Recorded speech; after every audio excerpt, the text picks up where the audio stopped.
오늘 우리가 읽은 본장 6장에는 그때의 제자가 더 많아졌는데로 본문이 시작합니다.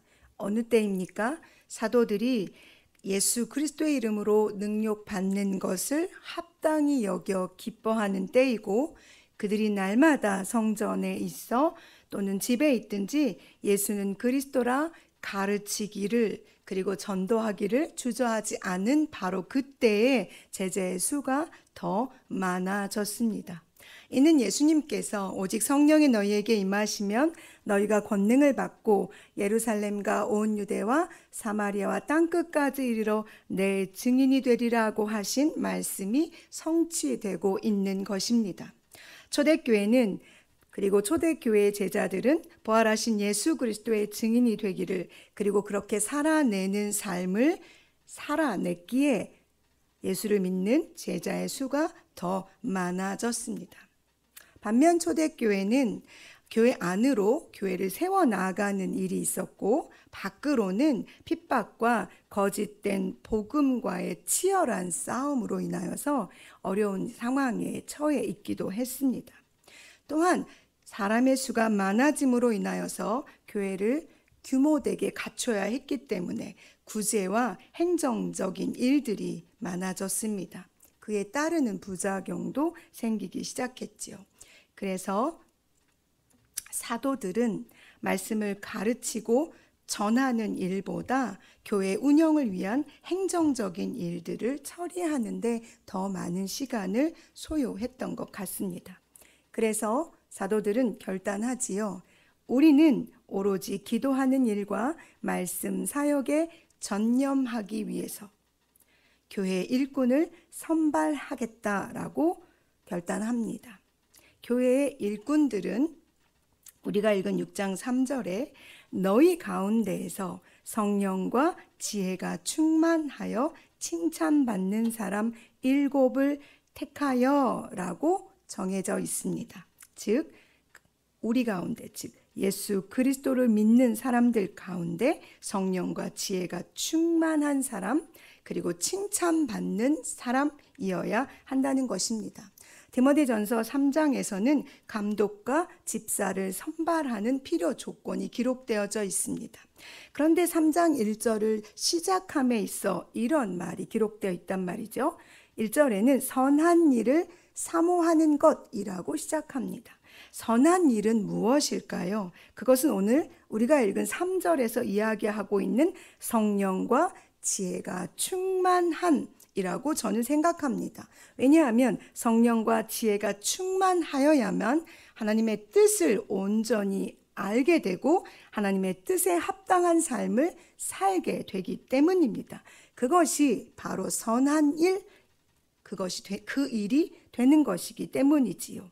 하나님의 마음에 합한 그는 하나님뿐만 아니라 믿음의 공동체 안에 있는 사람들에게도 칭찬을 받게 될 것입니다.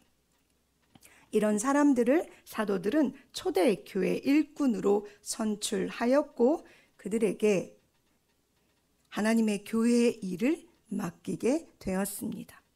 선교사를 선발할 때도 조건이 있습니다.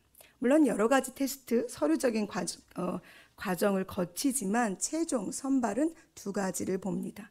하나는 바로 소명의 부분인데요. 하나는 내가 하나님께 선교사로 부름을 받았는가? 그리고 또 하나는 다른 사람도 나를 선교사로 보내기에 합당하다고 생각하는가입니다. 즉 내적 소명과 외적 소명이 맞아야 그는 선교사로 파송될 수 있습니다. 무엇입니까? 내가 하나님께 부름 받았으나 외적으로 내가 칭찬받는 사람이 아니라면, 외적으로 내가 인정받는 그리스도인이 아니라면 선교사로 나아가기 어렵다고 저희는 판단하기 때문에 그렇습니다. 이 일은 부단 선교사를 선택해서 파송하는 일뿐만 아니라 하나님의 일을 하는 모든 일에 적용된다고 생각합니다. 디모데전서 3장의 사도 바울은 또 이렇게도 말합니다. 교회의 직분자를 선발할 때 그 사람들을 먼저 시험하여 보고 그 후에 책망할 것이 없으면 집사의 직분을 맡기라고 말입니다. 교회, 하나님의 교회로서의 우리는 하나님에게도 사람들에게도 칭찬받는 사람이어야 합니다. 그것이 믿음의 균형을 이루며 성장하는 자의 모습이기 때문입니다. 또한 교회의 주인이 바로 사람이 아닌 하나님이라는 사실을 저희가 인정하고 고백하기 때문입니다. 7명의 집사가, 이런 성령과 지혜가 충만한 7명의 집사가 세워진 후에 7절에서 하나님의 말씀이 점점 왕성하여진다고 기록되어져 있습니다.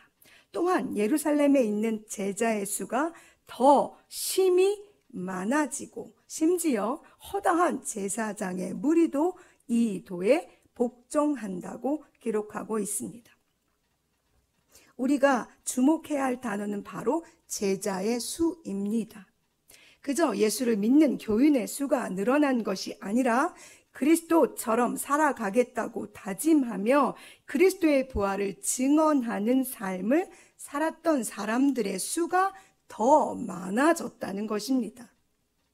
이 일은 매우 중요합니다. 교회 안에 그리스도인 예수님의 제자의 수가 많아지는 것은 하나님의 영광이 그 교회를 통해 더 풍성히 바깥으로 퍼지게 되는 증거가 되기 때문에 그렇습니다. 그 중에 한 사람이 바로 스데반입니다. 이 사람 스데반은 은혜와 권능이 충만합니다. 거기에 큰 기사와 표적을 민간에 행할 뿐만 아니라 자유인들, 즉 예수를 믿지 않는 사람들과 대화, 토론함에 있어서도 그 지혜와 성령으로 말하기 때문에 뒤지지 않았습니다. 여기서 지혜란 무엇입니까? 여호와 하나님을 경외하는 것이 지혜의 근본이라고 말씀하고 있습니다. 즉 스데반의 지혜는 세상의 지혜가 아니라 하나님의 지혜, 나사렛 예수가 이곳을 헐고 또 모세가 우리에게 전하여 준 규례를 고치겠다고 말하는 지혜, 영적인 하나님의 나라의 지혜를 말하는 것입니다.